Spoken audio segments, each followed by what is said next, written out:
Neptune पर क्यों होती है हीरों की बारिश? आखिर नेपच्यून के एटमॉस्फेयर में ऐसा क्या है जो वहां पर हीरों की बारिश होती है?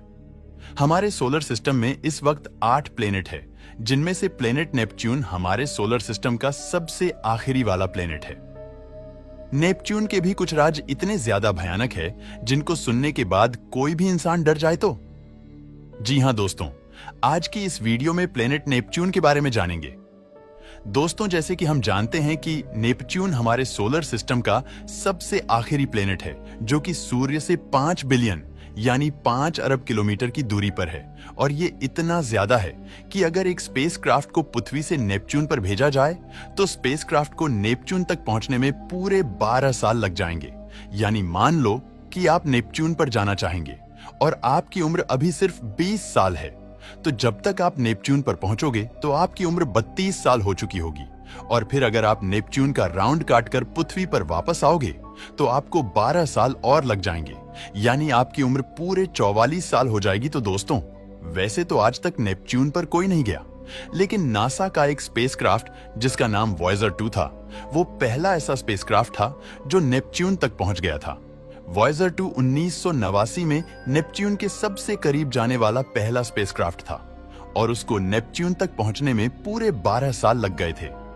वॉयेजर 2 नेपच्यून के आसपास पूरे 4 महीने तक उड़ता रहा और इन 4 महीनों में उसने नेपच्यून की बहुत सारी इंफॉर्मेशन कलेक्ट की। जैसे कि दोस्तों, सैटर्न और यूरेनस की तरह नेपच्यून के इर्द गिर्द भी 5 रिंग्स है जो कि बहुत ज्यादा धुंधली दिखाई देती है। हमारी पृथ्वी का सिर्फ एक चांद है, लेकिन नेपच्यून के पूरे 14 चांद है, जिनमें से कुछ चांद बर्फ के बने हुए हैं और उनमें से जो सबसे अजीब चांद है वो ट्राइटन है। दोस्तों, ट्राइटन नेपच्यून का सबसे बड़ा चांद है जो कि किसी मिस्ट्री से कम नहीं है।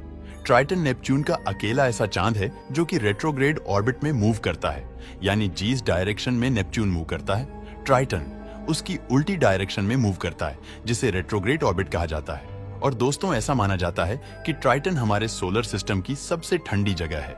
ट्राइटन का टेम्परेचर -391 डिग्री फ़ारेनहाइट है, जो कि यूरेनस से भी ज्यादा ठंडा है। और यही वजह है कि ट्राइटन पर जो वोल्केनोस है उनके अंदर से लावा नहीं बल्कि बर्फ निकलती है, जो कि सुनने में काफी इंटरेस्टिंग बात तो है ही, लेकिन थोड़ी डरा देने वाली भी है, क्योंकि अगर आप इसकी हवा के अंदर अपना हाथ खोलकर लहरा दोगे तो आपका हाथ जमकर वहीं पर पत्थर बन जाएगा और फिर ब्लड फ्लो ना होने की वजह से आपका हाथ काटना पड़ जाएगा। दोस्तों, जैसे कि हम जानते हैं कि नेपच्यून सबसे आखिरी वाला प्लेनेट है, तो यही वजह है कि नेपच्यून को सूरज के एक चक्कर लगाने में पूरे 165 साल लग जाते हैं और नेपच्यून पर एक मौसम पूरे 41 साल का होता है और नेपच्यून सूरज से सबसे ज्यादा दूर है। तो यही वजह है कि नेपच्यून पर सूरज की रोशनी बहुत ही कम पहुंचती है। यानी ऐसा समझ लो कि नेपच्यून एक अंधेरी घाटी है जहां रोशनी ना होने के बराबर है। और दोस्तों, अब अगर बात की जाए नेपच्यून पर लैंड होने की, तो इसका जवाब है कि हम कभी भी नेपच्यून पर लैंड नहीं कर सकते और इसकी 2 मेन रीजन है। पहली रीजन ये है कि नेपच्यून एक गैस प्लेनेट है और दूसरी रीजन ये है कि नेपच्यून पर हमारे सोलर सिस्टम के सबसे बड़े तूफान आते हैं जो कि कुछ हफ्तों से लेकर कई सौ सालों तक रहते हैं। अब अगर हम डिस्कस करें पहली रीजन की गैस प्लेनेट की, तो दोस्तों, गैस प्लेनेट पर लैंड करने के लिए कोई भी प्रॉपर सरफेस नहीं होती। ये गैस प्लेनेट या तो खतरनाक गैसेस से बने होते हैं या फिर बर्फ और पानी से बने होते हैं।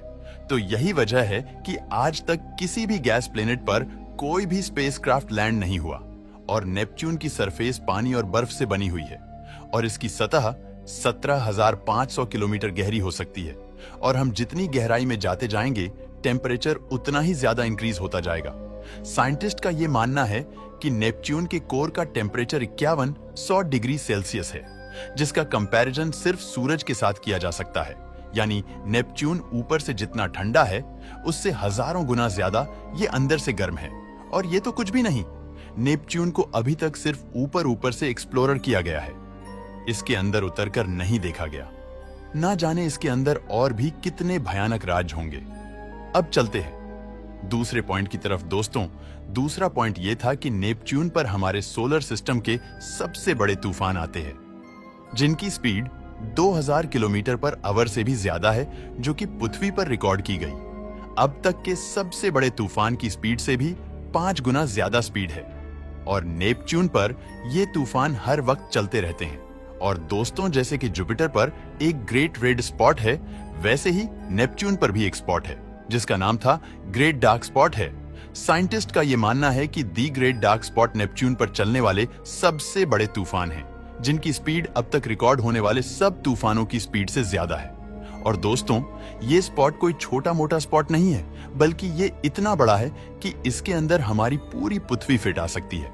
और दोस्तों, इसी के साथ हमारा दूसरा पॉइंट भी क्लियर होता है। यही 2 मेन रीजन हैं जिनकी वजह से नेपच्यून पर कभी भी लैंड नहीं किया जा सकता। और दोस्तों, अब बात कर लेते हैं नेपच्यून के साइज की। दोस्तों, नेपच्यून का साइज लगभग यूरेनस के ही जितना है, जिसकी वजह से नेपच्यून हमारे सोलर सिस्टम का चौथा सबसे बड़ा प्लेनेट है। दोस्तों, नेपच्यून के अंदर भी हमारी पृथ्वी जीतने 50 से ज्यादा ग्रह आ सकते हैं। और दोस्तों, अब अगर बात की जाए नेपच्यून के कलर की, तो नेपच्यून का कलर ब्लू है।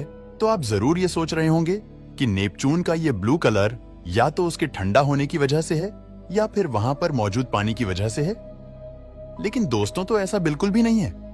नेपच्यून का ये ब्लू कलर मीथेन गैस की वजह से है। नेपच्यून पर मीथेन गैस बहुत ही ज्यादा है, जो कि सूर्य से आने वाली लाल रोशनी को अब्सॉर्ब कर लेती है और फिर नीली रोशनी को रिफ्लेक्ट करती है। यही वजह है कि नेपच्यून ब्लू कलर का नजर आता है। और दोस्तों, जैसे कि यूरेनस पर हीरों की बारिश होती है, ठीक वैसे ही नेपच्यून पर भी हीरो की बारिश होती है, क्योंकि नेपच्यून के अंदर भी हाई प्रेशर पाया जाता है, जिसकी वजह मीथेन अणु टूट जाते हैं, जिससे कार्बन परमाणुओं का क्रिस्टलीकरण होता है और हीरा बनता है। दोस्तों, आपको नेपच्यून का सफर कैसा लगा? हमें कमेंट करके जरूर बताना।